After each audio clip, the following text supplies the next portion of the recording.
Hi, this is Justin from Methodist School of Music, and thank you for coming down to watch this video.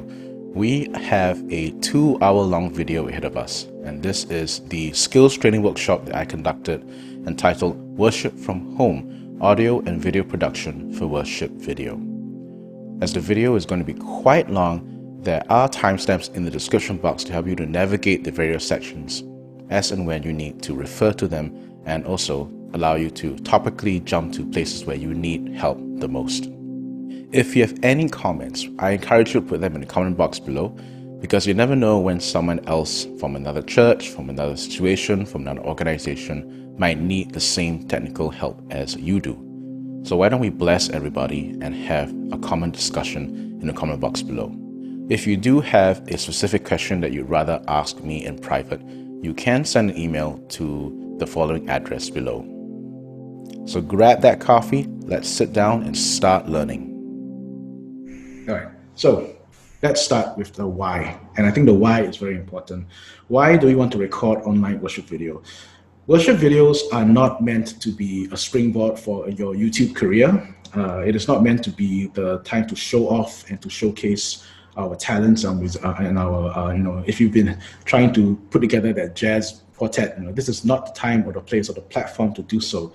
We want to do online worship videos because I believe that we want to promote human connection in times of disconnection. We all are separated physically. We all can't meet physically. We all have to we all have to watch services from our TV screens, our laptop screens, our phones.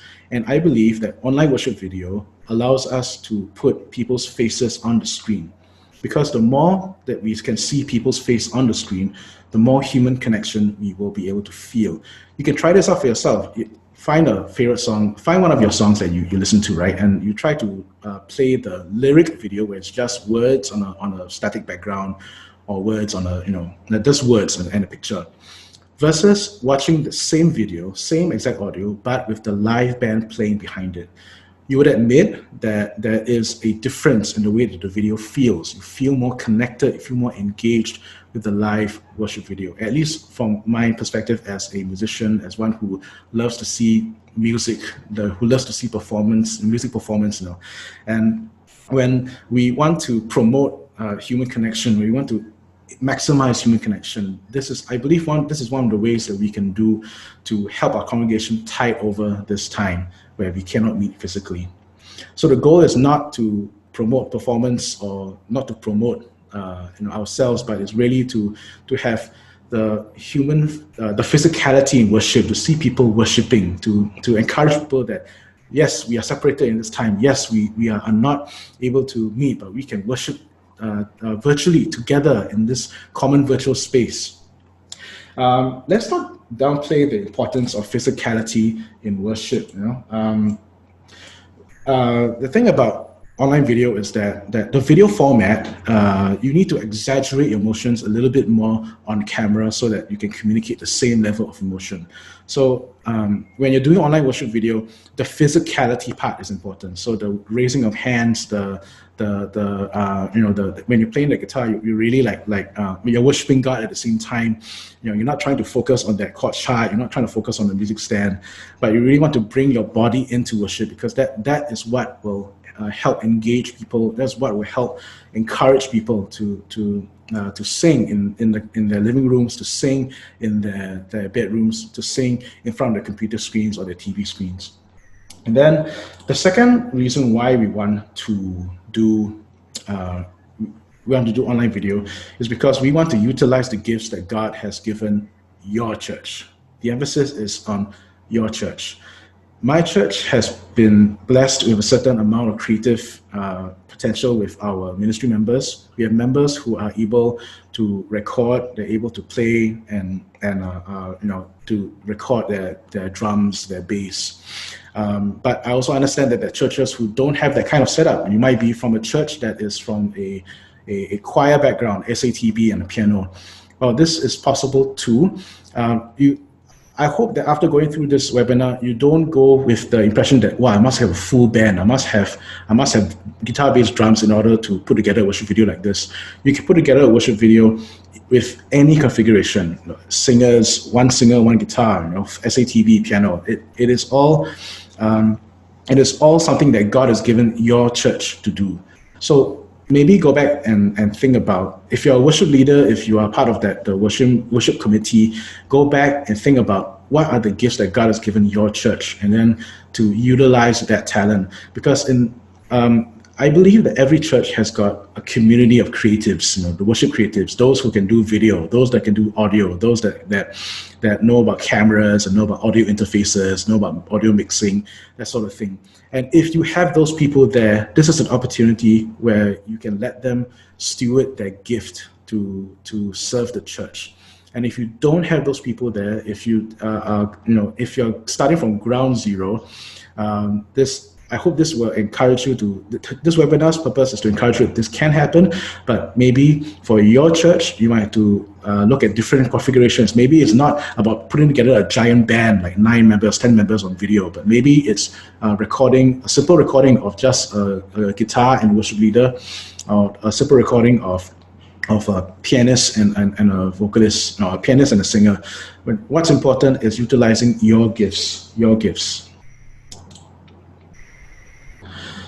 If you have gone through this process of answering the why and you're convinced that yes, we can do this, the next step is you need to talk to your leaders. And remember, as a worship ministry, we are not the ones in total authority. We need to listen to our pastors, we need to listen to LCC, we need to listen to our elders. So talk and check with your leaders. Are they comfortable with online video? This is a very public platform. It's a very different kind of platform. It's something that people may not be comfortable with. Do they agree with it? I know that they are. It's perfectly fine if your leaders want to have just a static picture and just lyrics come on screen, and and just have a lyric video. That's perfectly fine as well. The question that you all need to answer with your church is, how do you want to move together as a church? And last but not least, we need to answer the question on what is the leadership stand on copyright issues. And this one I need to mention a little bit about it, because it's specific to the different platforms that are out there. As you know, when we want to you make the online video, right? But we need a platform to show the online video. Some churches are using Facebook Live, and with Facebook Live, if there's any, I understand that if there's any music track that is pre-recorded and by another artist, and if you put it up there, if the algorithm detects the music and it knows that it's not you, doesn't belong to you, they'll take the video down. And I understand that happens on Facebook Live. YouTube also does the same thing. If during during the live video, your audio might be muted suddenly because because YouTube has detected that there's some copyrighted material there. But the more pressing issue is there's also when you put videos online, the YouTube algorithm will check the music and is able to detect whether the music is the copyright belongs to someone else. And you receive either one of two types of copyright notifications. You get a copyright notice, that's the number one, and then you get a copyright strike. The copyright strike is the more severe notification. It's YouTube saying that they think you're trying to rip off the song as your own when it's not your own. And obviously that's not what we do as Christians. The more common one that we will get, and 99.9% of the time you will receive the notification from YouTube when you put up a worship video like this, is you receive a copyright notice. A copyright notice is slightly different. It is YouTube's algorithm recognizing that you are doing like a cover of a song. And because you're doing the cover of the song, if your channel is monetized, and if your channel is, so they'll put ads on that particular video. And there are two types of ads. There's the ad that will pop up at the bottom of the screen, and there's the ad that will play at the end of the video. My understanding is that YouTube is a bit when it comes to live videos, when it comes to religious videos, they try not to put like those in between ads, the ads that break up the video into different sections. I may be wrong. I'm not a YouTube expert, but from the way that I have been interacting with religious videos, it seems to me that the ads only come on before the video starts, after the video starts, and the little ad and at the bottom of the video. And you have no control over what those ads are, because those ads are dependent on the user's preferences and the user's experience. So the ads can be anything from as innocent as a video game, like like check out Legends of the Fall. I don't know what video like games are there right now, but there's a possibility you might get a video game ad on the bottom of your screen. As such, you need to be aware that these ads are there, and your leadership has to be comfortable that yes, there will be some ads that will be playing, and they also need to be comfortable that that any ad money that's generated from those ads goes to the original content owners. So that's paying Bethel Music Publishing, that's paying the Sovereign Grace Music Publishing, whoever owns the copyright. And I think as a as a Christian creative, as a Christian musician, I think it's okay that the ad revenue goes to goes to the publishing houses who own the copyright. All right, so these are issues that you need to talk through, not just amongst yourselves, but also in conversation with your leadership, your LCC, your pastors, and try to be as I think if you go with the angle of we want to promote human connection, if we want to promote deeper engagement in worship, I think those two factors help to overcome this kind of issue, the copyright issue. So it's something for you to consider. All right. So let's go down to the essence.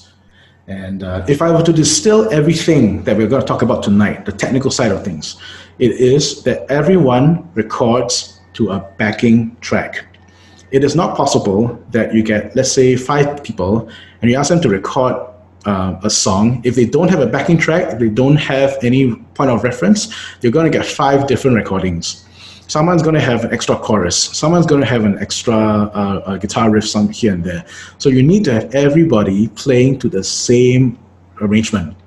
All right, everyone has to play the same arrangement. That means it's a paradigm shift for worship leaders who want to have a repeated chorus, or they want to repeat tag, or they want to go back to verse after they want to go back to verse, and they must do it spontaneously. Now, these are the things that you can't do in a recorded environment. A recorded environment is a set environment from start to finish. You have your journey mapped out. You have your journey plan. You must go from point A to point B. No detours. No. You cannot add the extra chorus you want. And then, secondly, everyone has to be comfortable with recording. Now, I come from, before I became a full-time ministry staff, during my younger heydays, I used to be involved in recording sessions. So I'm quite used to putting on these kind of giant earphones. I'm used to the studio environment where it's like dead silence. I'm used to hearing the metronome in my ears. I'm used to playing to a click track. And I'm used to repeating the recording and overdubbing my recording parts hundreds of times. When you hear a song on radio, the musician has not just recorded one time, they recorded like many different times and spliced together many different takes. So that's the kind of environment that it's not a full-blown recording experience, but people have to be comfortable with being able to record.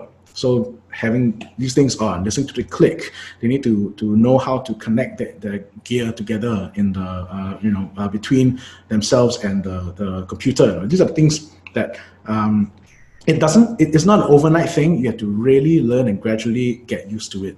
And if recording production if this is completely brand new to you, it's not an impossible task, but you won't be able to learn this overnight. It's over the course of many years of practice. That's why I said you should capitalize on the creatives in your community. Who are the people who can do this? These are the people whom you should be engaging, whom you should be asking to come out and to help you out with these things, if you feel that God is moving you to make worship videos. All right. let's go through the process. From here on, it's going to be a bit technical. I'll try to be as I have to be brief because it's a lot of things to cover, but at the same time, I'm going to try to be as concise as possible. So 4 steps: onboarding, arranging, recording, and editing. And of the 4 steps, 2 refer to preparation, 2 refer to execution. Your onboarding and your arranging is the preparation step. Your recording, editing is the execution step. And onboarding is a human resources term. It just means making the process, setting up your new hire for success. So onboarding refers to the process of getting the team together and getting them, equipping the team to be able to record. Arranging refers to now that your team is assembled and you've assessed the strengths and weaknesses of your team, now you need to think of a way to arrange the music, arrange the song such that your team members will be able to play it. That's the preparation phase. To be honest, the preparation phase you spend a lot of time in preparation. The preparation phase, if I were to give a percentage, is around 60 to 65% of the work. The recording and the editing, I actually can get it done in like less in half a day. That is the reality of the situation. Your recording and editing is actually not the ones that will consume a lot of time. It's the onboarding. It's the making sure people know how to access files, making sure that people feel that they are able to record. It's addressing their fears, that sort of thing. And in terms of timeline, we're looking at maybe personally for American Methodist Church, we do our onboarding and our arrangement on the Sunday. I only know the songs 1 week, 7 days before the new service is up. So on the Sunday, I'm given the songs. I had to quickly arrange the music, and then I had to quickly get on board the people to form the team. And there is a common base of musicians that we all operate from. It's the singers, the vocalists that might be different from week to week. Okay? And then from Monday onwards, after I give out all the charts, I say all the charts, but it's actually only 2 songs. I give out the 2 backing tracks, I give out the 2 charts. It's a matter, I wait for them until Thursday to give me their recording. Then from Thursday to Friday, that's the time that I spend to edit the video and send it and pass the video up along the chain. I'm not the last one in the chain. I only settle the worship videos. I need to pass this on to my full-time staff in church who compiles the whole service video. So I'm part of a bigger system. I'm not operating in silo. Okay, so 4 steps. Let's go through the first step and let's start with onboarding. You need to set up your team for success. And to do that, you need to equip them, you need to encourage them. So 2 E's, equip, encourage. And I believe that in onboarding, you want to make the process smoother for people to come on board. There are 3 things to consider. Number 1, what's your communication platform? Very big word. All that means is, are you using WhatsApp? Are you using Telegram? Are you using Facebook Messenger or any of those kinds of messaging tools to coordinate your team?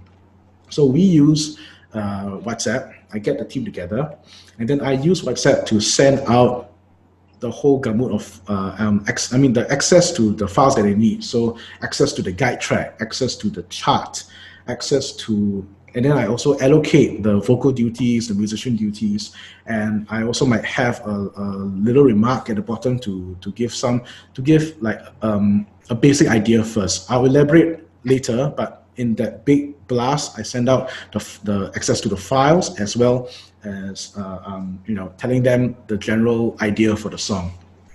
Now, WhatsApp is one platform they can use.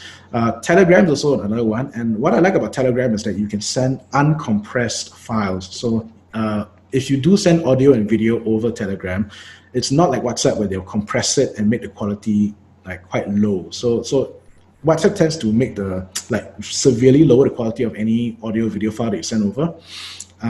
Try not to send videos and audio through WhatsApp.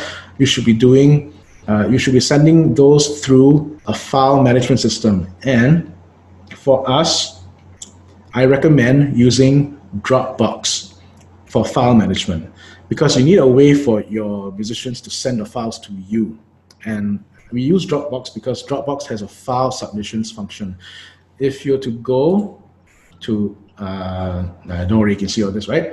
If you go to any of these folders, let's say for recorded services, this is the one that I use for my church.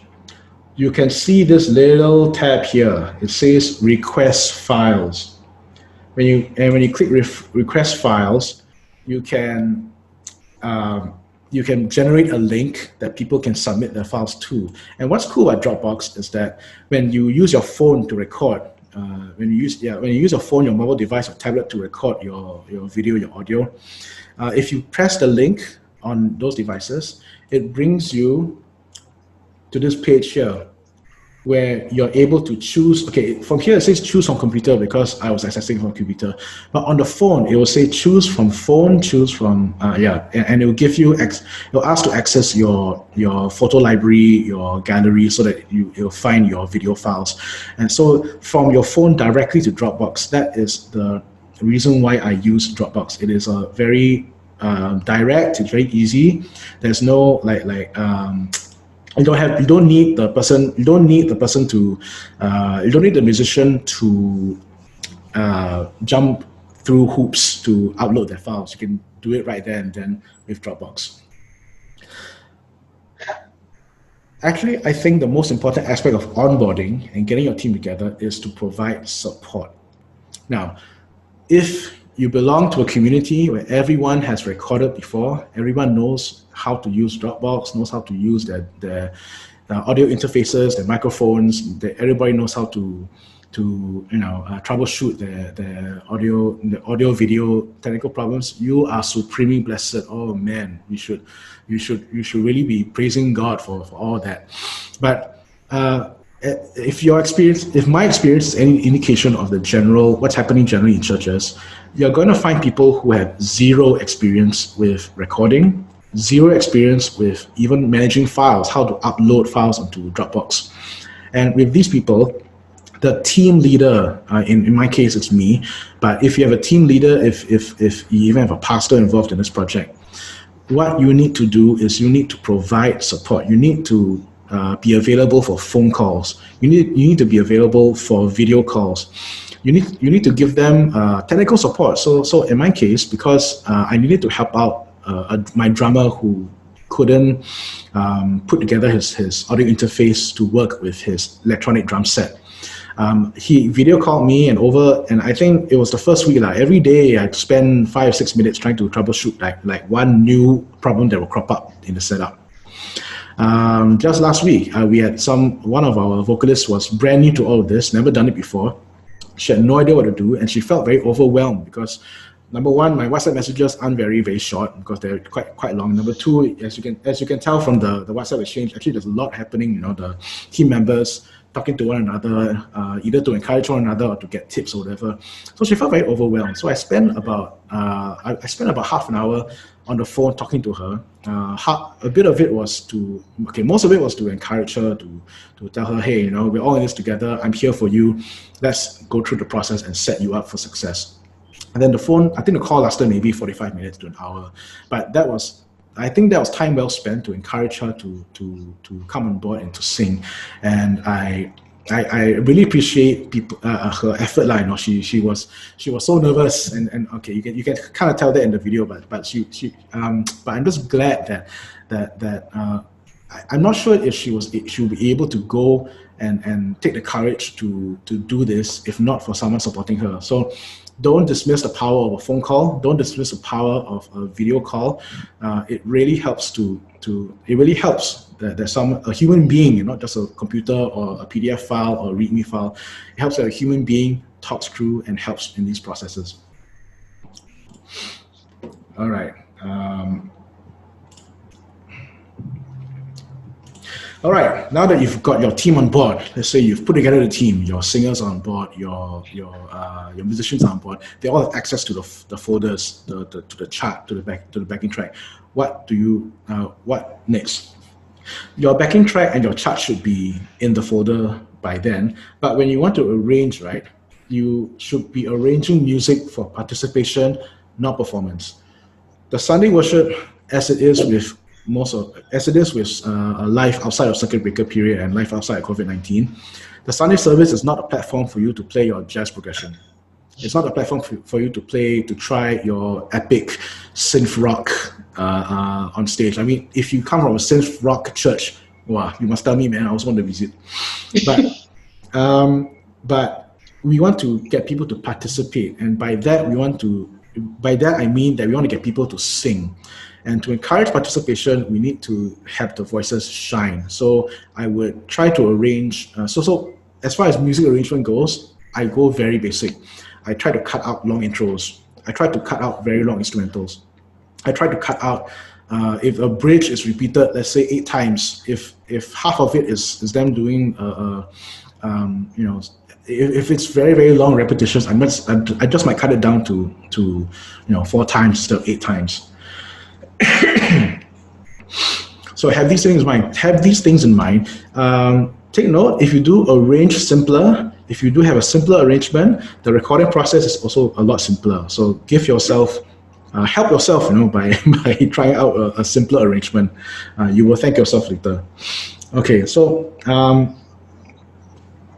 AMKMC is a different, it's an interesting breed of musicians. My musicians, because I served with them for quite a while, I know that they are not very good with overly syncopated kinds of grooves. They're not very good with I'm so sorry. I feel like I'm dissing my band here, but it's done in the spirit of love. If any of you are here, I'm so sorry. And also because if a simpler arrangement might make it easy to record, right? So I always try to go for like a simpler rock kind of arrangement. So recently we did Power of Your Love, and if we did it in the 90s style of like the where we had Ian Fisher on bass, where we had I can't remember the funk guitarist that was in the band, but I tried to simplify as much as possible. So that means getting rid of syncopation. That means getting rid of making the chord changes a lot less. So in the original, if you remember the Power of Your Love, right, the original arrangement has quite a few chord changes, and that very, very nice chord changes. It's like the 2-5-1 movements. You got like substitutions here and there. I cut away all of that. I thought, okay, who do I know has a super simple arrangement for this song? Rebecca St. James. Yes, I've revealed my age. I am from the era of Rebecca St. James. So I remember her arrangement, and then I tried to remember it and replicate it with the chart here. So as you can see, the chord changes are very simple, not many passing tones at all. And my chart is quite detailed. I try to put in as much information as possible so that the team is set up for and able to, when they look at the chart, they know that, all right, this is the lick that I wanted to play, and then I chart the lick there. So this lick here is actually written with Guitar Pro. This is 17 years old now, I think. So this is my I bought it like 17 years ago, but I still use it today because it's the way that I write my music. When I write the music, I can screenshot this and I can add it to the chart. And I also include information on dynamics. So when I want the drums to be low, I put it there. When I want the band to cut in a certain place, I put it there too. This is important because you want, and this is important for the backing track, because your backing track, when you record it, you want to include all this dynamic information as well. All right, I'm going to explain what the backing track is soon. And last but not least, and I encourage you to do this, if you're able to, meet up with your musicians over a Zoom call like this, where you can screen share and talk through the arrangement. This is important because there are some times where people don't understand my chart. They go, oh, what is a ramp? What is a walk down? What's a cut? So the Zoom call will help me explain the chart to the band, and hopefully they will pick up and clarify what needs to be done, or what I mean when I say that I want them to drive, when I want them to ramp towards the chorus. All right, so every team will have your own lingo. So you have your own lingo. So use your lingo. Don't need to use my lingo, as long as the team understands what to do in a certain section of a song. Because you need to provide the backing track. Now, the backing track can be a simple backing track. It can be a complicated backing track. I go for an in-between approach. The backing track is the backbone of your arrangement. It's the backbone of your band. Your band will listen to the backing track and then they'll play according to that backing track. The backing track could be they could be the full song. Like if you download the MP3, if you have absolutely no time to do this, you can download the MP3 and you can get your band to and tell your band, all right, I want you guys to play exactly as how the MP3 sounds like. And hopefully, I think 9 out of 10 times that will work. The only problem is when, like, if during the course of the song there's like a break, or like everyone does this cliff, like the drums is driving high, then there's a cymbal swell, and then they crash, and then there's that big hang, right? There's no click track to measure. There's no click track that will tell you when they're coming in next, right? So the reason why I do a backing track, the reason why I don't really encourage just using the MP3 or just using a Spotify link is that during the times where there's no rhythmic information, if there's no click track in the background, if there's no acoustic in the background, if there's no drums doing the hi-hat and keeping time, your musicians will find it very hard to figure out when to come in when the song picks up. Plus, in this situation where you want to encourage participation and not have those very long extended silences, you may not want to have those silences anyway. So for my backing track, I think that it's important to include four things. Four things in the backing track. It should contain a click track, so that's the metronome. When you can go online. When you Google in click track generator, you can find websites that will allow you to program a metronome file that you can export out. A click track. There's a whole paradigm of playing to a click, and I hope that your musicians can play to a click. The second thing that I do is I put a cue track. Now, a cue track is there are verbal cues. There are samples recorded of someone giving verbal instructions to the band. So in a live band environment, when you play together as a worship team, and everyone's got the in-ear monitors, the earphones on your ears. What might be going on in their ears is that they're hearing a click track, the metronome to play together. They're also hearing they're hearing voices in their heads, that goes right to their headphones. In a Sunday live band, you might have a guitarist or the keyboardist with the microphone, and they're talking to the microphone, but you cannot hear what the keyboardist is saying, but apparently he's talking to the rest of the band. That guy is the music director. He's the guy who's giving instructions to the band, and he's the guy who is in real time guiding the band along. Now, there's the digital version of that. There's a digital version of the music director, and that is the cue track. So a cue track will contain commands. I'll let you hear this in a second. I also want to include in my backing track rhythm tracks. So normally I'll have one acoustic and one vocal. The acoustic is there to demonstrate because I'm an acoustic player, I don't play keyboard, but a rhythm instrument like acoustic or keyboard, it should be the ones to play the bass, play the arrangement. So it will. The purpose of the acoustic guitar is to show that when you start soft, then as you build towards the chorus, you play harder. So that tells you dynamic information for the band to follow. They know that when they hear the acoustic guitar, they will start slow, they'll start soft, and then they will slowly, gradually build up to the chorus, for example. And then I will include the vocal as well, because I think any worship leader or any team lead for singers can testify. If you have a group of 3 or 4 singers, there are 3 to 4 different ways of singing the song. There are 3 to 4 ways to sing a line. So the vocal recording in the backing track is meant to demonstrate how long you hold your notes for.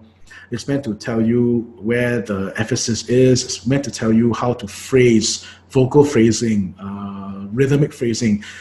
Over a 3-syllable word, do you put the syllable? Do you emphasize the first syllable and then you syncopate the last 2? That sort of thing. If you don't do that, if you don't include that, trust me, you're gonna have 4 different ways of singing the same line. All right. So that's at this point, I'll show you what I use to put together a backing track. So You need someone who is able to edit both audio and video. Audio editing, video editing. So basically two different functions in creating a worship video. In the audio editing side of things, you need someone who knows how to work a digital audio workstation, DAW, a DAW. And there are, the basic workflow for a DAW is that from left to right, this is your timeline. The start of the song is at your left, and then all the way to the right is the end of the song. All right. Then each of the horizontal lines correspond to a track, and each track is your guitar, it's one track. Your drums is one track. Your vocals is another track. So an 8-track DAW, an 8-track digital audio workstation means that you can arrange 8 of these together. And I use Ableton Live, and for the purpose of this video and webinar, I'm using the free version. So this software is completely free. Free for you to download. I have a link in the presentation, the slides, and also the notes. You can download it, and then you can start to play. Unfortunately, with there is a learning curve to learning how to use digital audio workstations, learning how to use a video editor. And no matter how basic the software is, that learning curve is there, and you need to understand how it works. I cannot cover it in this video. All I can say is that you need to know how to stack tracks, like how to drag and drop. So the thing about DAWs is that now you can just drag and drop files onto the timeline, and then you can arrange the files, right? So the cue track, as I said before, is the vocal cues, vocal commands. What does a cue track sound like? Let me demonstrate it for you. Intro. Band build. 1, 2, 3, 4.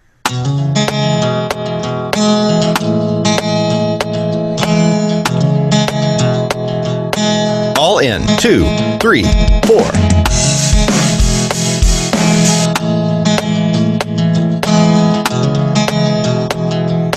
Band out. Verse. 3, 4.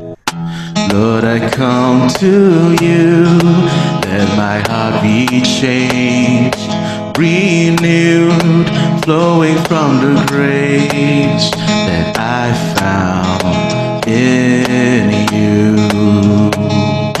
Band hold.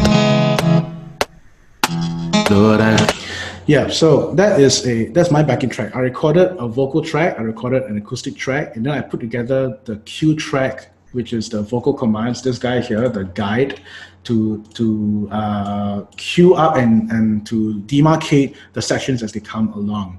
Now, I forgot to mute this because I wanted it to be a secret. All right, but okay. So a backing track contains these 3 elements, right? The click, the cues, and the rhythm tracks. What you can do one step further is, if you have anyone on your team who knows how to work with MIDI, musical instruments digital interface, working MIDI files, working with MIDI instruments, you can get them to help arrange other instruments like drums, for example. In my case, I like to arrange for drums because I want to let my drummer hear exactly what it is I mean when I want a certain roll, I want a certain how hard I want the drums to sound. And the way that I do that is, remember my Guitar Pro program I used to notate? My Guitar Pro program is also my drum editor. And with Guitar Pro, its stock sounds like this.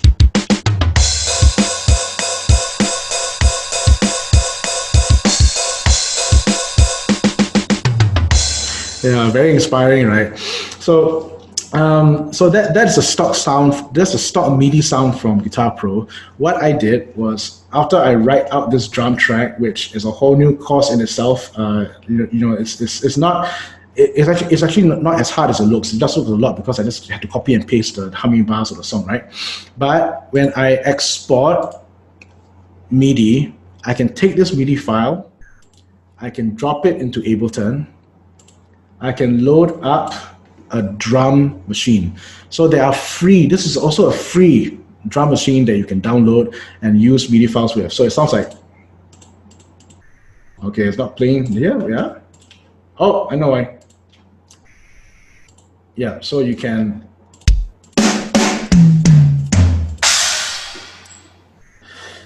with the MIDI file, I am able to communicate with my drummer, hey, listen for how I want the heads to open during that session. 3, 4.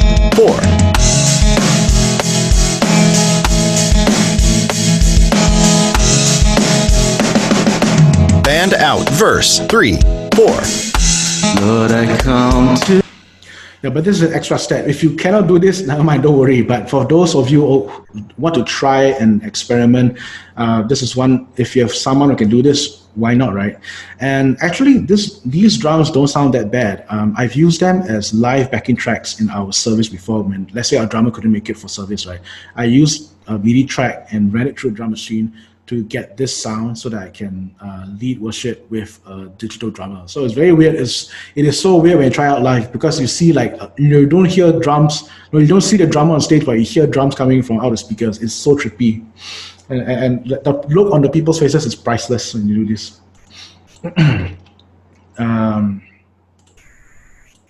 Yeah. So that's your backing track. All right. So right now, okay, we're getting to the main part, which is the splicing together of the videos. I promise you this. But now let's shift our focus away from the leader, which is me, or the worship leader, or the team lead. Let's shift the focus away from the team lead to the musician. So you guys who are musicians, you guys who are guitarists, vocalists, singers, keyboardists, pianists, you guys who want to be involved in this recording process, what do we do now? The principle, basic overriding principle in this kind of setup, audio is more important than video. You can have a substandard or like not so good looking video, but if the audio sounds good, it saves it saves the day. So I'm going to focus quite a bit or more time on the audio side of things, and with video, I also talk about it, and it's also geared towards mobile device recording. So what I'm going to talk about right now will appeal directly to those who want to use their mobile phones for recording. This part is for you. All right, let's set up your device. Let's do the simpler thing. Let's set up your video. Now, mobile recording has come a very long way. Right now, your modern iPhones, your modern Android devices, whatever they are, they can record very high resolution videos, 4K, 4K at 30 frames, 4K at 24 frames. That's very high quality video, but for the purposes of putting together a worship video, when you're going to resize the video down to a corner of the screen, that kind of resolution is not required. Also, you're going to give your video editor a very hard time if you give him a giant file. These kinds of 4K video files go up to, for a 3-minute video, it's like 3 gigs, 2 or 3 gigs. So with I try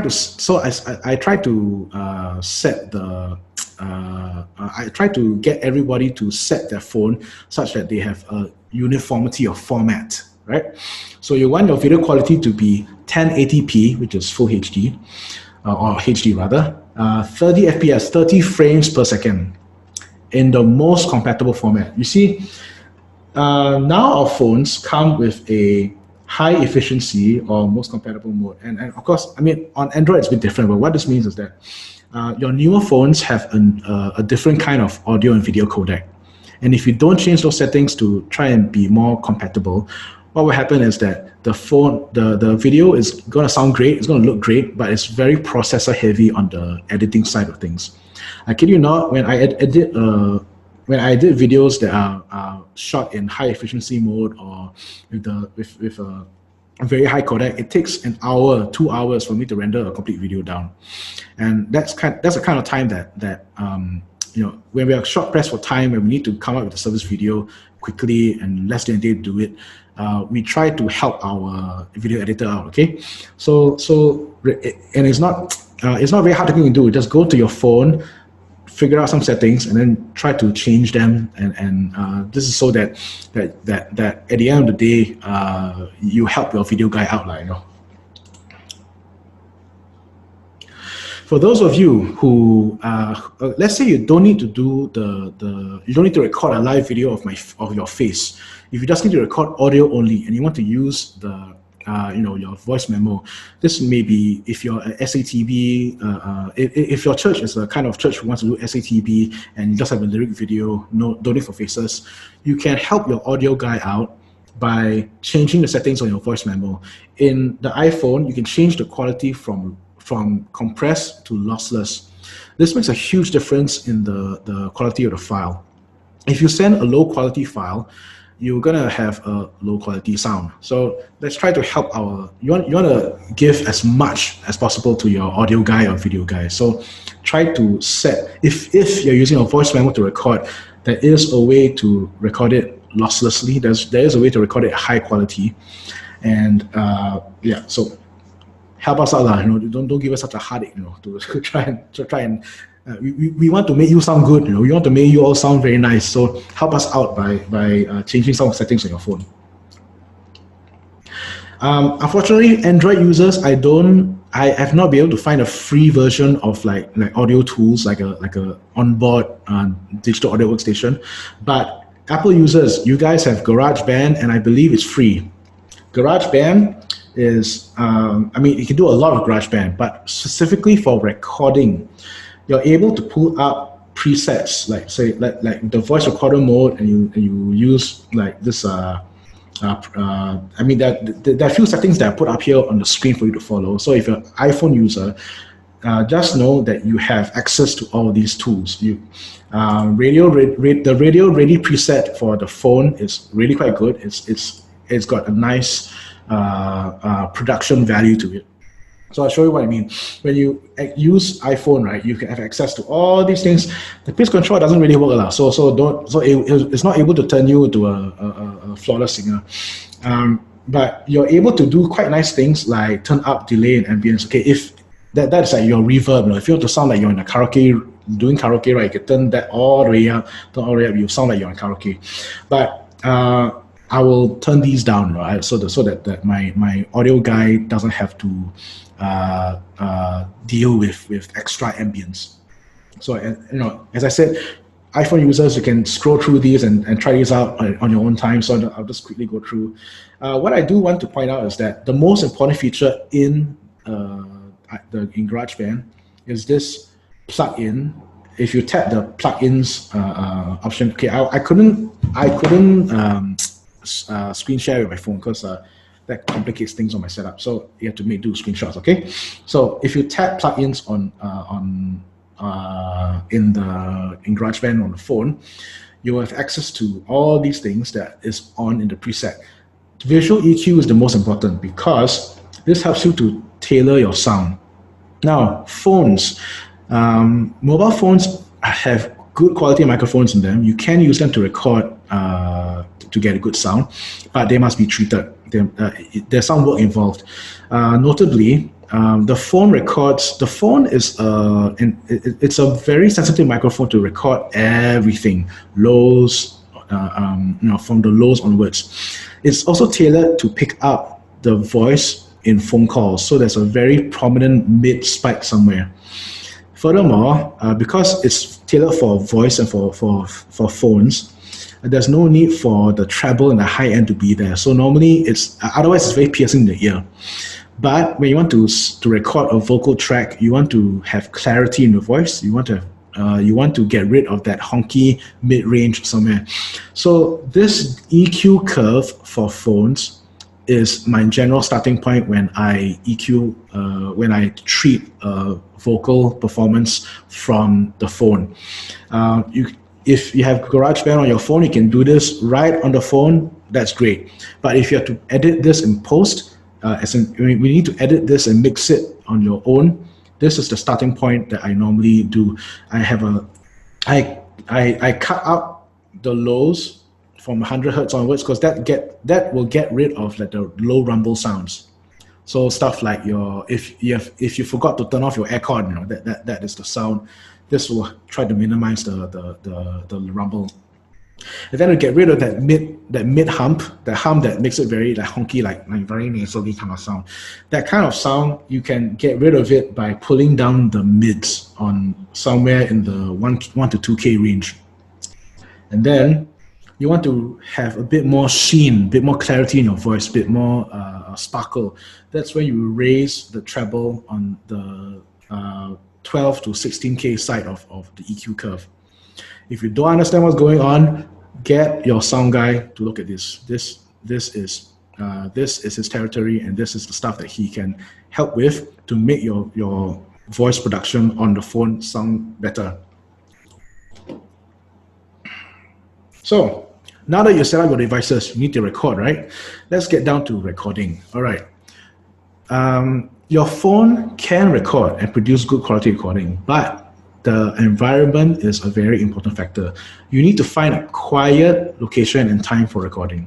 Now, we are all in this. Now, I'm sure that you're wherever you are, especially if you live in a HDB flat, all your neighbors are around because of circuit breaker, and there'll be times where their kids are screaming, or your kids are screaming. There'll be times where the neighbor's dog is barking, the plane's flying overhead.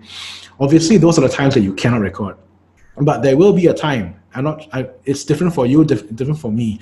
There will be a time in the day where there'll be as little noise as possible. And that's when you can record. And that's when you should be finding that time and space to record. I know that some people don't have the luxury of space to record in their living room or their, and sometimes they have to resort to recording in the bedroom. Now, is it embarrassing to show off the bedroom? For some people, maybe, but there's also one of the better places to record, because your bedroom has soft pillows, it's got curtains, it's got things to break up the sound. So you won't get much. As you can hear my microphone now, you can hear a bit of the room noise, the kind of like reflection in the background. Your bedroom has less of these because there's so many soft things around. So you may have to try to set up your video camera angle such that you don't see the bed or anything. But the important thing is that you need to find your place, your space to record. Importantly, close the windows, because you will hear, trust me, you will hear birds, you will hear crickets, you will hear all sorts of animals creeping into your recording if you don't close windows. And turn off the fan and aircon. This is very, very important too. If you don't turn off the fan or the aircon, you'll hear sound. You'll hear the rumble from the aircon. You may not hear it because you're using headphones, but trust me, it's getting captured by your phone, your device. If you cannot tahan. If you can tahan, turn everything off. If you cannot tahan, have your aircon on at the minimal setting, like let's say your fan setting is at 1 or something, out of 10, have it at 1 or something, because it will pick it up, trust me. But and I'll show a picture of this here because sometimes, because my wife works in the study room here, right here, we share this space for working. Sometimes I cannot record. Even though I got my interface, my microphone set up, I cannot record here because that's where she works. So sometimes I'll work in my corner over there in the living room. And so I do get a bit more pronounced reflections, and I get a bit more of that room sound, which is not necessarily bad, because as you can tell, if I were to sing now with this kind of room sound, it's got a bit of that like room reverb kind of thing happening. Not necessarily bad. And besides, we're not going for Grammys here. You're not going to win a Dove Award for our work here. So, make do with what we have. If the place that you can record in is the corner of the corner of the house with no windows, with no curtains or any reflection, don't worry about it. Just sing and just worship.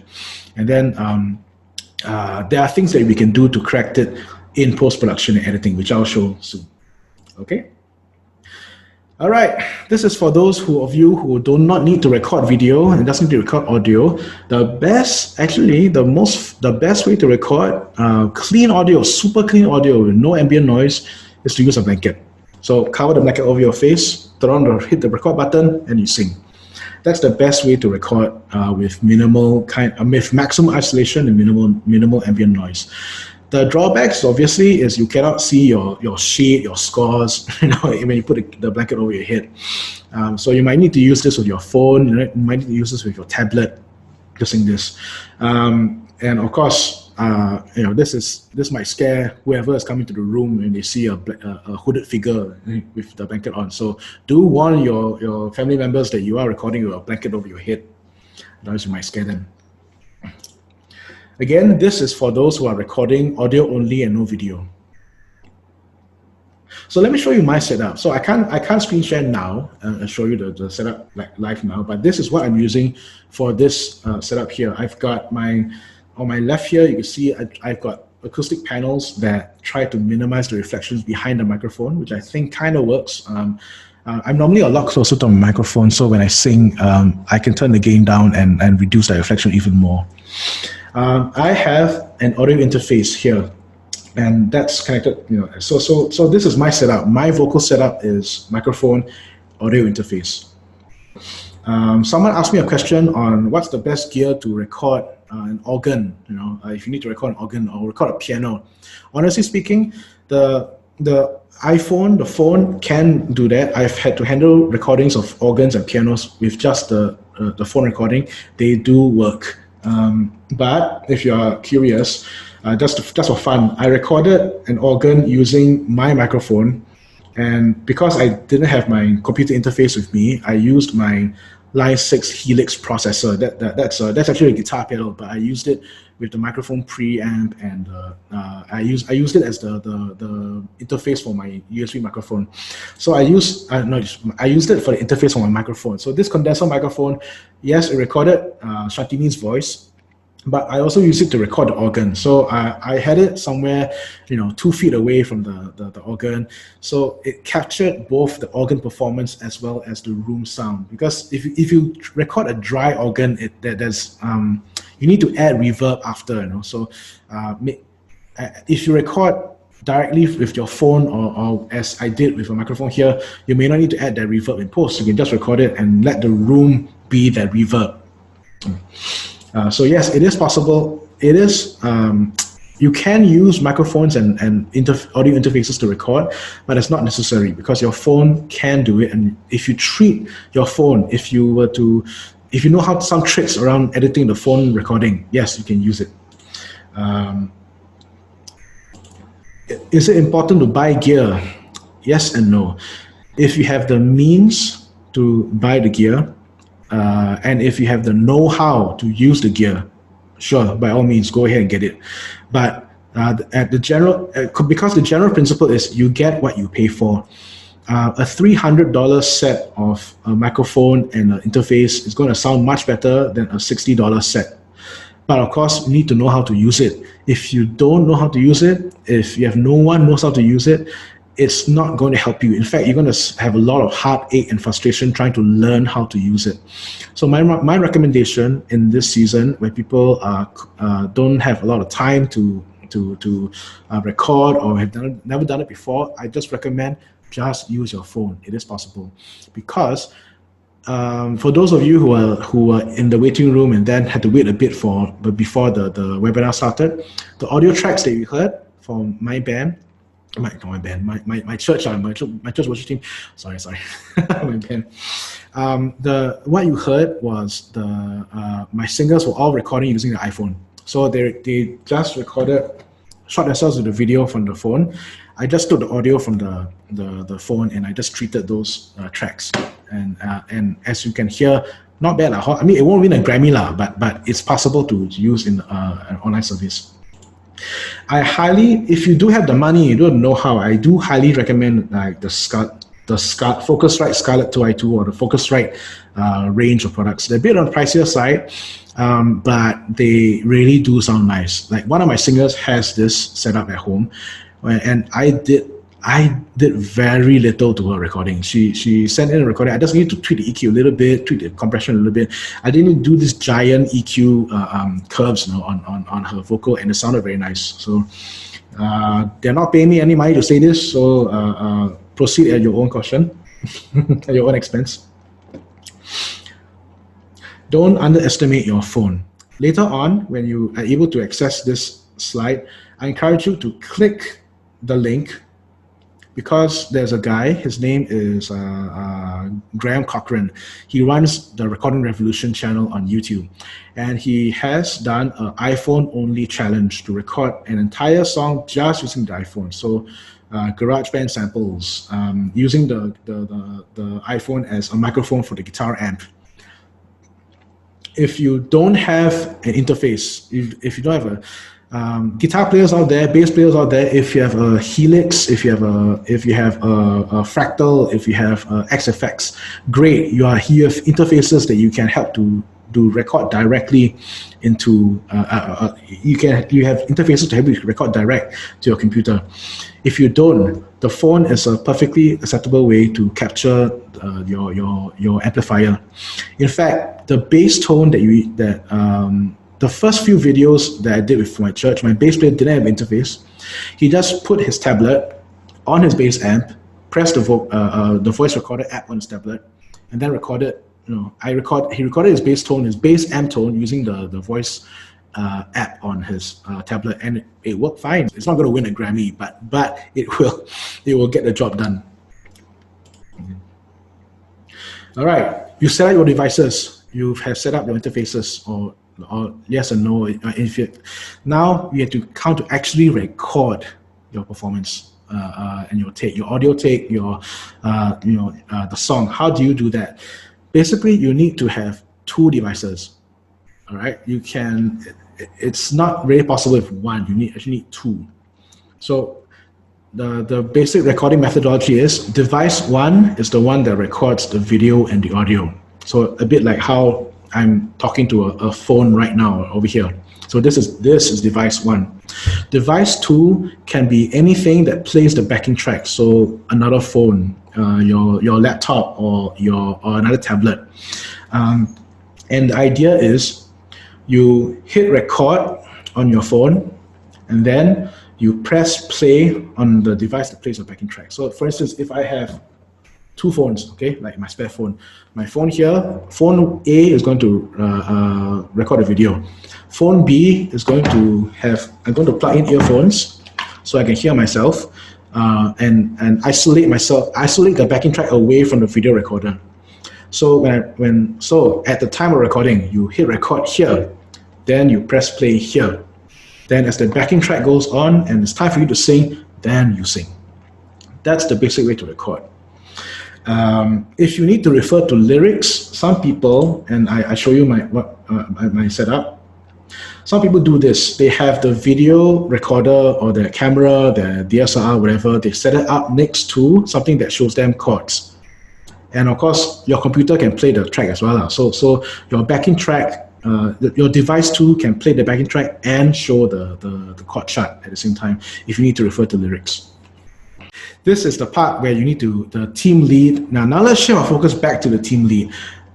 While all this is happening, the team lead is, there is nothing for the team lead to do. Once the tracks go out, you are waiting for them to come back to you. So for your sanity and for the sake of exercising some discipline with the team, you need to set a deadline. Ang Methodist Church, the deadline is Thursday, 10 a.m. But I'm very open to discussion. So if you need the extension, you can give me a call. You can text me and say, "Hey, I need more time. So and such happened." Just let me know. I'm okay with that. So I exercise grace in giving extensions of timelines. But for everyone's sanity and to keep everybody sane, really try to keep the deadline, because musicians, you guys are not the final chain. You're not the final link in the chain. After the video is compiled and put together, the video editor still needs to send it up the chain to the pastors to review, the final editing to put the whole service video together. So it really helps if you can record as early as possible. Again, I need to reiterate, we are not recording to have like some jaw-dropping performance. We are recording to record the physicality of worship. So it doesn't matter if your notes are slightly off. It doesn't matter if your riff, you came in like if not too late or something. We're not going for the kind of like Grammy Award winning perfection. We want to capture worship, and really be this is a point that audio editors, you audio guys and video guys, will probably need to be aware of. The perfectionist in you will want to edit until wow, everyone is pitch perfect. Everyone is all the notes are in line. You want to edit until you can release a CD and sell it on Spotify or something. But that makes it a bit. The final product may be very sterile, and more importantly, you may not have the time to do the kind of editing anyway. So all right, so musicians, singers, you submitted your files, and then the focus now goes back to whoever's the one putting the video together. So in my church, it's me. What do I have to do to edit it all together? And the remaining time that I have, I'm going to show you the process. I need to clean up the files. I need to do a basic mix. And then I need to sync the audio and video. Because when the files get sent to me, very likely there's going to be noise in the files. Very likely someone will have forgotten to change the settings on the camera. So I need to change, reformat the video that's sent to me. And then for basic mixing, you really just want to aim to get everyone to shine. You don't want people to be hidden in the mix or get lost in the mix, as it were. A bit sayang, you record something and then at the end of the day, if you cannot hear it, then what's the point, right? So there are a few things that I'll show you. In this presentation, you can click the pictures here. They will take you to the download page for each of these programs. So for cleaning up audio files, I use Audacity, and Audacity is free. You need to download both the program and you need to download also the extensions to extract audio files from video, and that's going to be quite important. So there are actually a few things to download. So in short, go through the download page on Audacity, download and go through it step by step. Make sure you got everything. Don't skip the effects. Don't skip the extra stuff, because the extra stuff is what you actually need for the video. Handbrake is your video encoder. It's what I use to convert videos if they are given in too high a quality on the wrong codec. And of course, Ableton Live, it's my digital audio workstation. All right, so let's clean up your file. There will be noise in the audio recorder. So let me show you an audio file. So this is Audacity. This is how Audacity looks like. When you need the extra extension of Audacity, because if you're to drag a video file and drop it onto Audacity, if you don't install the extensions, the audio file won't load. So you need the extensions, the extra stuff in Audacity, so that Audacity is able to read the audio information from your video file. All right, so because I'm assuming that you all recorded your audio files, your video performance with your phone. So as you can see, I'm not singing all the time because I started recording, then the empty spaces are where the instrumentals or the bridge are. If I to zoom in, right, you can see that it's actually not silence. There's actually a bit of noise happening, and I don't think you can hear it right now, but there is a rumbling sound and there's a hiss sound in the recording. The way to treat this, and this is the important part here, is that you need to apply a noise reduction tool. Now, Audacity's noise reduction tool is free, completely free, and is very good. So what you need to do, there are two steps to this process, okay? You need to highlight the noise, highlight a section that is like there's no vocals, nothing going on. So this is the part, you need a couple of seconds. So maybe find a section that's got maybe 8 to 10 seconds of silence. Under the Effects tab, under Audacity, there's something called noise reduction. When you click that, it will show you the two steps. The settings here, for the time being, don't need to touch. If you're an advanced user, you know what these things can do, sure, go ahead, play with it. But for our purposes, and I'm assuming that most of you guys, this is your first time seeing this, click Noise Profile. Let Audacity do its magic. My computer has got a high RAM, so it was quite instantaneous. But for you guys, if you have a low spec computer, you'll see Audacity working, then a progress bar. So now Audacity has acquired the noise profile of your audio performance. You need to click on the track. So you can either highlight the whole thing, drag the whole track like that, or you can just click on the empty portion of the track here to highlight, to basically select the whole track. Under Effect, Repeat Noise Reduction. I want you to look at this part here.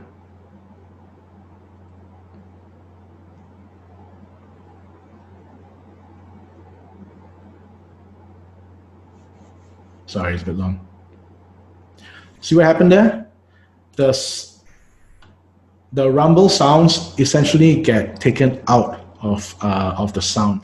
So this is important because if you have one audio source, if you have one video file to work with, and let's say if you just have like yourself playing acoustic and singing, it's kind of fine, it's okay. But once you start stacking tracks, once you have like 5 people sending in the video files, and if they all have noise like that, it is going to add up and it's going to add to the ambient noise. You're going to hear in the background. So the way to, so every track needs to be treated, and you can reduce the noise by using Audacity's free noise reduction tool. So once this is treated, this is not done yet. You need to export it out. So under export audio, export the audio out. I believe Audacity's default setting is that it will export to WAV, WAV, 16-bit PCM over here. This is essentially lossless quality. This is the highest kind of, okay, I won't say highest, but it's the best quality that we can work with. And this is the kind of format that you want to export your audio files, because it's got the most information, it's not compressed, it's not, your treble is not being cut off, and basically it sounds the best. So that's one track. If you have 5 video tracks, 5 singers submitting their songs, you need to do this 5 times for 5 different tracks.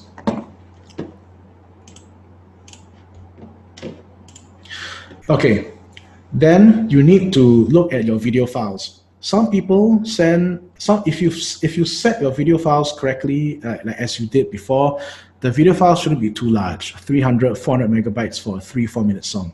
Some people forget, and they record in 60 frames a second, or record like 4K video, then they're 2 gigabytes. What do you do with that video?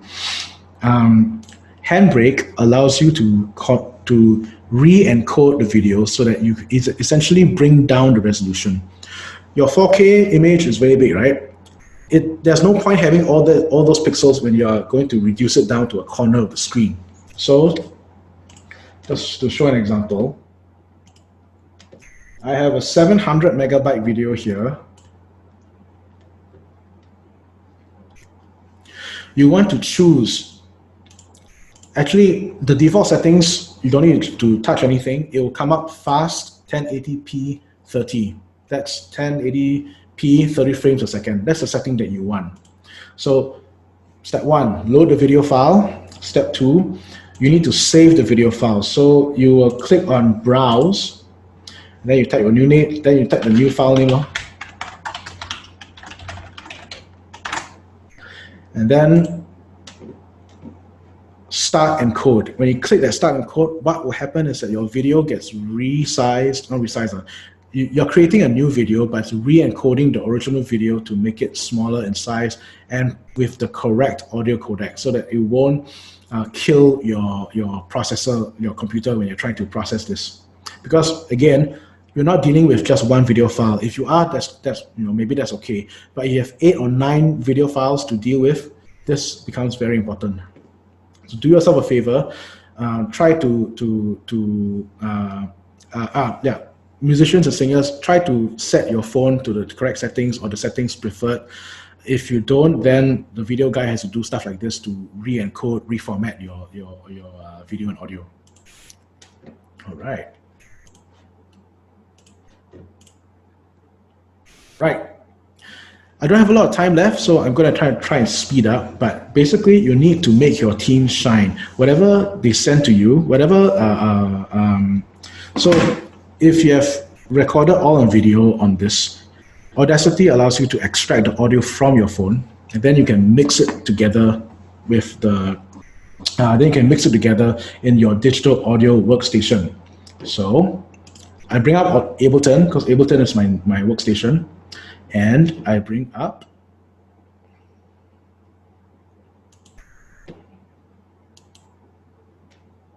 okay. Ableton has a limitation. The free version only has 8 tracks. Typically, in one of my recording sessions, I have as many as 16 tracks. So I don't have enough tracks, right? So what I do is that I submix I divide the processes in 2 parts. I mix the band first, and then I mix the vocals in the second project file. So I can't have 16 tracks all into the same project file because Ableton Live only has 8 tracks. So my band has 8 different tracks here.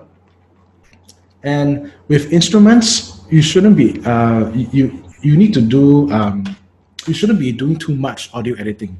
So you just need to make sure that they sound all right. That there's no like weird pops or crackles. And if they do, you need to let your as the video editor guy or audio editor guy, you need to let the musician know, hey, you had a weird crackle or pop in your audio. Can you re-record? That's why that's why I need to impose the deadline, because if you submit the file on Friday and I need to get this to my church staff by Friday night, you only have that short window of time to correct that kind of noise. But that being said, most noises like pops and crackles, depending on where they are in the mix, they can be disguised. They are there, but it's not audible because the rest of the band is playing. So it was not catastrophic. If it's not like the guitar is quite halfway there, it's like no. If there is no if that kind of if it's not catastrophic like that, then let it slide. Then just work with the audio that you have. I do want to show you, I don't have time to show you band mixing so much. I do want to show you vocal mixing because this is the important one for people. All right. So as you can see here, my band is at the top. I had to submix my band and to create one band file, and this is the first track on my workstation. The rest of the instruments, or the rest from here onwards, are singers.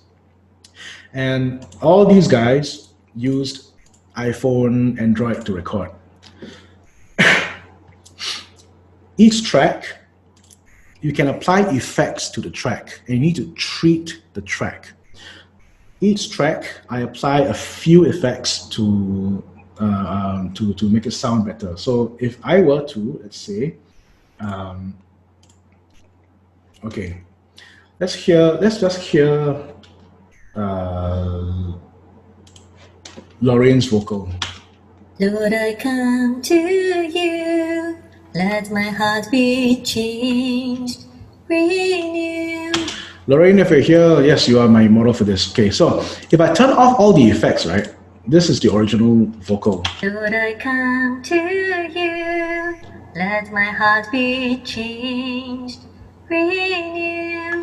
It's not the best sounding. I mean, it doesn't have a lot of body. You can tell that there's no high end. So and you can't really tell because Zoom doesn't really do audio encoding very well, right? But there is a difference, and there are free VSTs, virtual sound templates. Okay, there are free things that you can free plugins. That's what I'm looking for. There are free devices and free plugins, free tools that you can download to treat the audio file. And I have a compressor, an equalizer, a de-esser, and an auto tune.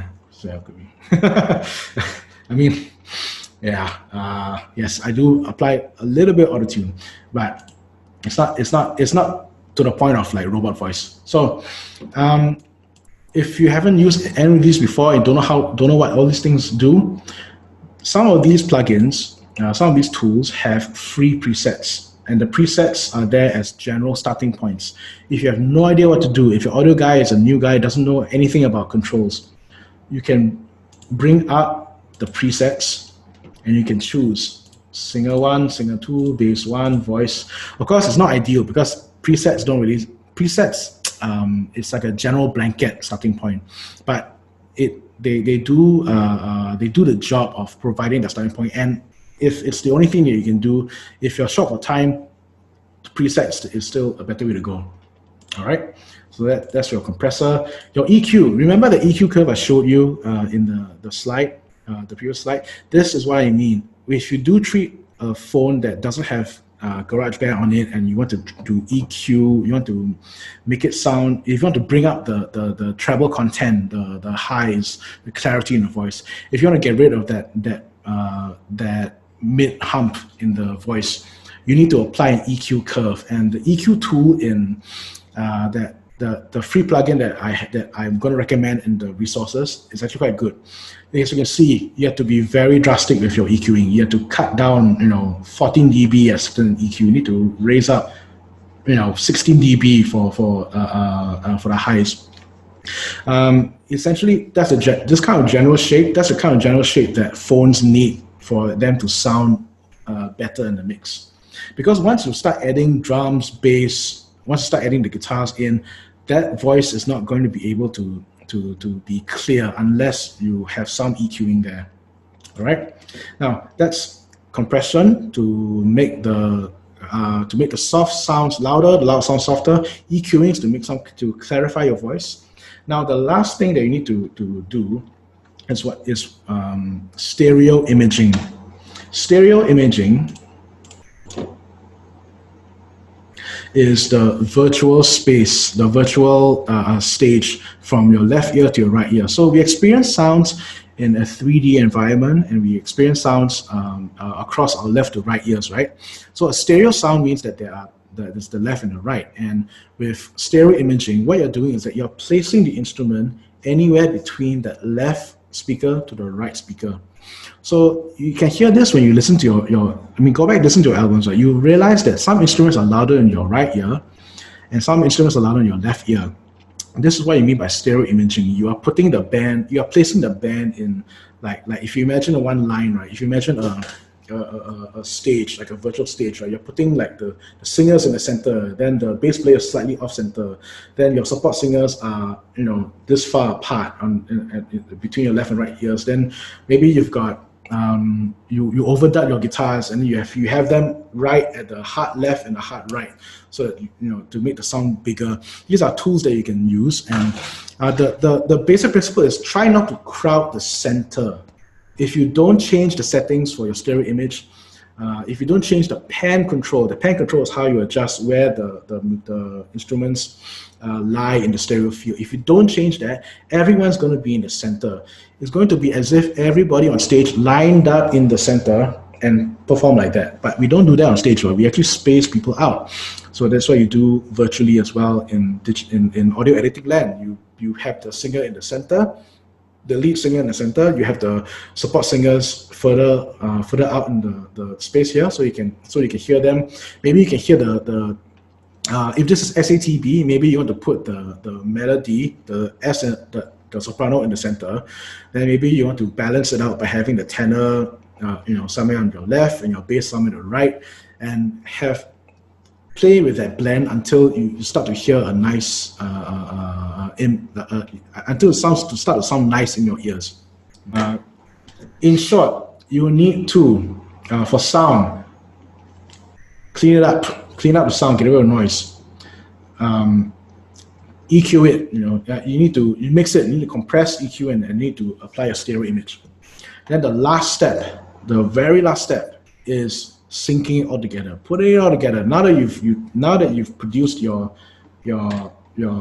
full production audio file, now that you've got all your video files, you need to put them together. You need to sync it all up, and that is going to be the last. I typically take around 3-4 hours to do one song, and that's if that kind of speed is due to the fact that I also arranged the music, and I also I recorded some of the tracks, so I know in my mind quite well when the singers are starting to sing, when the guitar is starting to play, which part of the drums come in. If you are the if you've been involved in the process from start to finish, the putting it all together, the syncing up will not take too much time. But if you are decoupling these responsibilities, if your video guy is the very last guy in the chain, is a different person.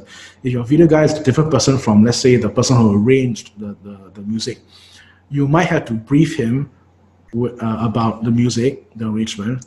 You might need to tell him also where they start to play.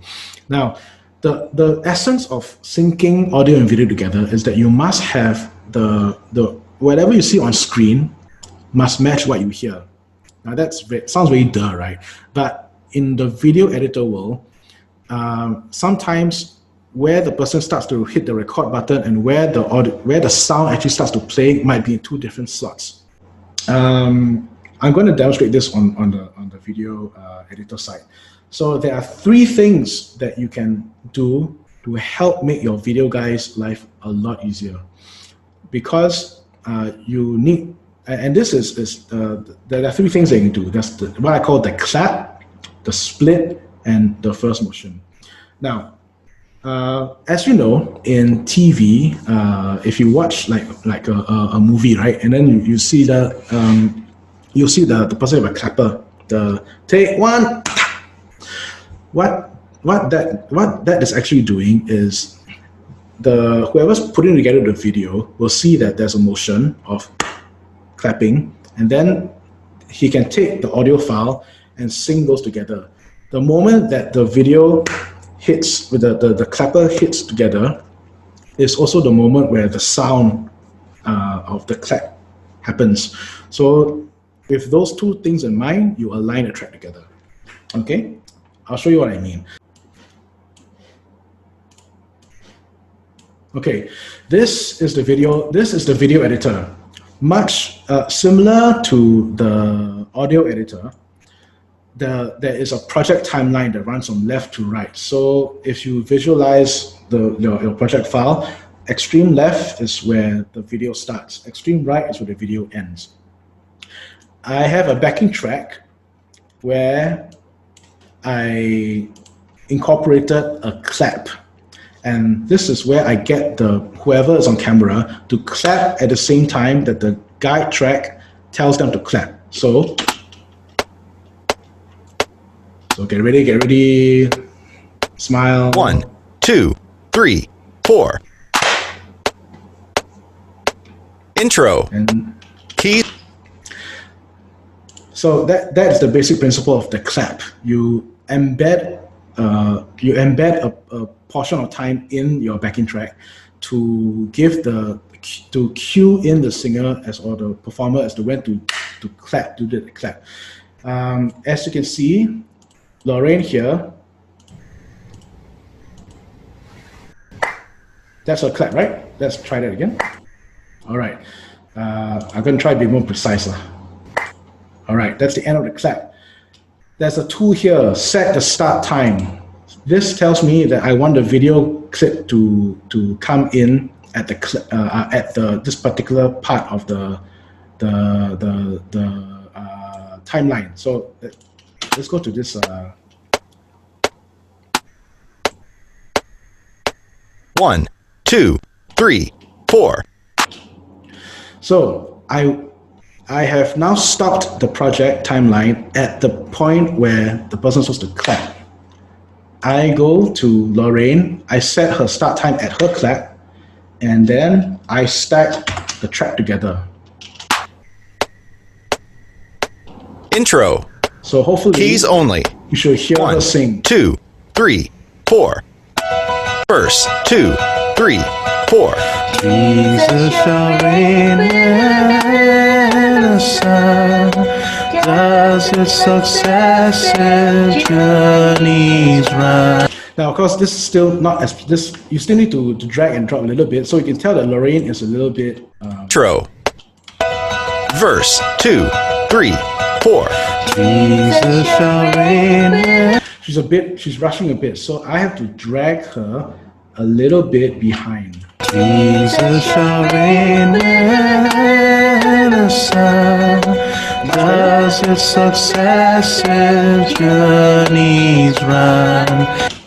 So this is when singers remember to clap. And in a perfect world, everyone remembers to do the clap.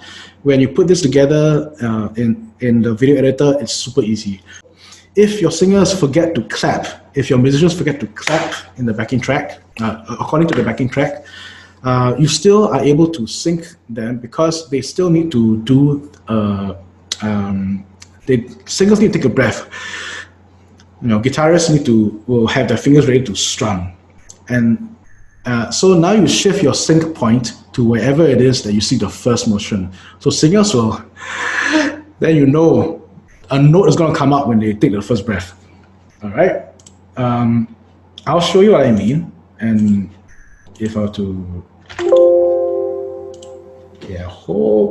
okay, please pray with me. I hope this doesn't crash because right now I'm going to be doing a lot of heavy lifting. The computer's going to do a lot of heavy lifting. All right. Let's say your audio file is there, and then I need to bring in.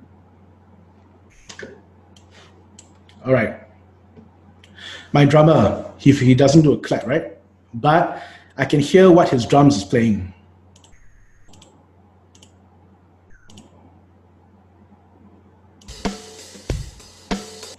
Okay. Okay, you see that when he does that roll? The strongest beat in that is, the strongest sound that he makes is that downbeat on the first downbeat of that bar. So I'm going to make that my sync point. Okay, I need to do it. Yeah. So set start so that this is where you're telling the video editor, I want when I add this file, it starts when he does that crash. Now your audio file that you've mixed your band together, you exported the sound. You find a spot where he also does a ta ta ta psh, that strong downbeat.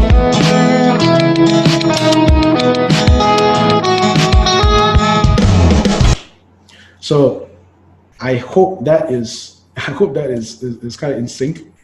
Let's try that. Stack the track.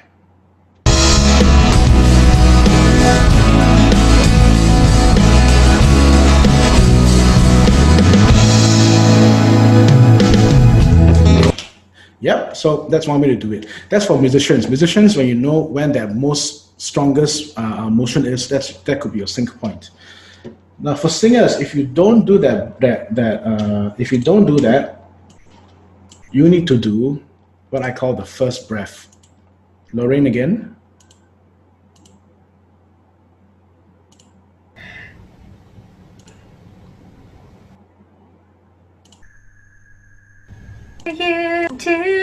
Lord, Lord, Yeah, you hear that? Okay. Yeah, she took a breath. The next thing is going to come out of her mouth is the first note. So I stack the track. Nope, that didn't work because I did not set the start point. Let's try that again, shall we? Lord, I come. Yep.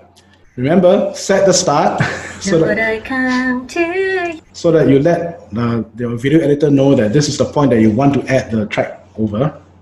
All right, let's try that again, shall we?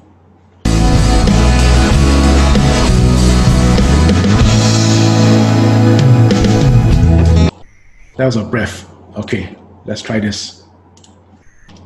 Stack the track. Lord, I come to you. Let my heart be changed. Renewed.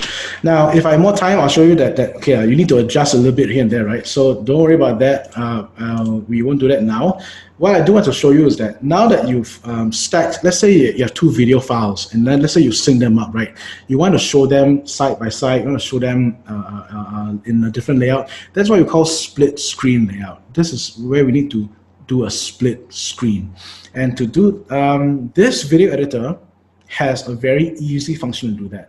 When you click on the FX, there is a split screen right here. You can choose whether you want the video to be on the left or the right. If you have more people, you get the whole gamut options to choose from. Let's say you have, if you want super squished, if you want the other way around, or you want them, you have 8 people in your team, you want to divide them equally over 8 sections of the video. This is where you split you apply the split screen function. Different video editors will look different. Some will actually allow you to drag the video angle anywhere you want. That is with Final Cut Pro, I believe, but that's expensive. With this is NCH Video Pad, and it's not a free program. Of all the programs I use today, the only one that will cost you money if you want to use its functions is Video Pad. Windows Movie Maker doesn't have a split screen function, so you can't do this in Windows Movie Maker. iMovie on Mac can do this, but it's a bit more tedious. You need to, I don't think you can drag and drop the angle. You need to specify X and Y coordinates. So I mean, but it's as simple as pressing your arrow buttons to move the frame here and there. SCH, I liked it because it's got this super easy way of applying split screen. It is cheap. It's $60 I think, $60 to $70. There's a special pricing right now, but it's not free. So you do have to spend money on this. If you want to do it free, yeah, you can go with iMovie on the Mac. There's a program called DaVinci Resolve on PC, which is free. There's a free version of DaVinci Resolve. The problem with DaVinci Resolve is that it's a lot more complicated than this program here. So if you think this is complicated, DaVinci is a lot worse. That being said, DaVinci's free version is more powerful than VideoPad's paid version. That's if you have a guy who knows how to go to the deep editing stuff. But for our purposes and to streamline our workflow, I would recommend something cheaper. I would recommend the not so cheap option. Spend a bit of money, but it is money well spent because I can move my drummer to the left, and then I can move my singer to the right, and we get this. And we let her process a bit. Let my body change, renewed, flowing from the grace that I found in you. Yep. So imagine this process, but not just for 2 people, but now do that for 8 people, 9 people, however many video files that you have. You're essentially, your workflow should be something that makes sense to you. In my case, my workflow is I put the master audio track, the one the final product of the audio track. I put that audio track down first, and then I start to find the sync points for each of the video performances. If they manage to clap, that's great. I can do that quite quickly. But if they don't do that, I still can put it together because I know that my drummer's very strong hit is a downbeat on the intro. I know that my singer, when she does, the next note is her first note of her vocal performance. So I use those as my sync points, and I sync up the videos accordingly. So I'm going to load up. I'll show you what the project file looks like for the giant, like a complete song. And this is with 9 video tracks. And I'm going to give it some time to load because it will take a while to load because my computer is not very powerful. So it struggles after like 7, 8 video tracks. So while this is loading, I'm going to answer a question on that was sent to me, and the question was, if I have to bring up the question, I want to answer the question: what are the most important elements of a worship that should be retained in an online worship to help our congregation stay focused in worship even while apart? Again, the most important elements of a worship that should be retained in online worship. I think we should approach online worship as we do in real life, as in real life service worship. So really depending on how your service is structured, the important points in your church service that your church emphasizes on, that should be retained in online video. if that includes a dedicated time to read scripture, you should film somebody to read scripture and to have that slot into the video and into the service video. If that means having somebody conduct corporate prayer, where it's the Lord have mercy, you get the responses from the whoever's watching this. If that is important for your church service, put that in too.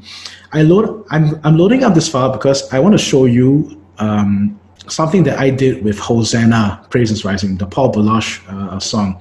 And in that song, there is a very, very long instrumental. It's like a minute long. I mean, musicians know that a minute solo is actually not very long, but for online worship video, when you put it together, there's actually a lot of lull time that people just don't know what to do, maybe just admire the guitar player playing or whatever. But instead of having it just as a point of admiration for the guitar player, I decided to add in scripture reading so that I can get this to, we're just going to load. Nope. Okay, here we go. Come on.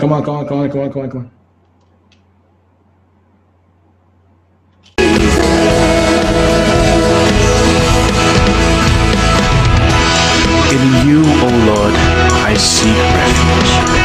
Do not let me ever be put to shame. In your righteousness, deliver me. Incline your ear to me. Rescue me speedily. Be a rock of refuge for me, a strong fortress to save me. You are indeed my rock and my fortress. For your name's sake, lead me and guide me. Take me out of the net that is hidden for me. For you are my refuge.